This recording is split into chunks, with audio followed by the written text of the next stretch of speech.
একবার এক গ্রামে একজন ব্যবসায়ী ছিলেন। তিনি অত্যন্ত ন্যায়পরায়ণ ও সততার জন্য পরিচিত ছিলেন। তিনি সবসময় কুরআনের নির্দেশনা মেনে ব্যবসা করতেন এবং কখনোই ক্রেতাদের সঙ্গে প্রতারণা করতেন না। একদিন এক বৃদ্ধা তার দোকানে এলেন। তিনি বললেন, হে ব্যবসায়ী, আমি এতিম ছেলেদের জন্য কিছু খাবার কিনতে চাই, কিন্তু আমার কাছে যথেষ্ট টাকা নেই। তুমি কি সাহায্য করবে?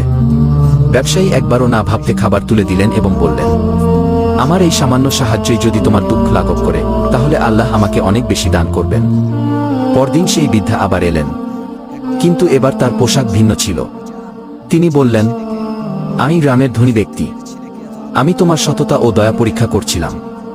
আজ আমি দেখেছি তুমি সত্যিই মহান, এজন্য আমি তোমাকে ব্যবসা বাড়ানোর জন্য কিছু সাহায্য দিতে চাই। ব্যবসায়ী বিনয়ের সঙ্গে বললেন, আমার আসল পুরস্কার আল্লাহর পক্ষ থেকে আসবে, তবে আপনার এই সদয়তা আল্লাহর নৈকট্যের প্রমাণ কি? এই গল্প থেকে আমরা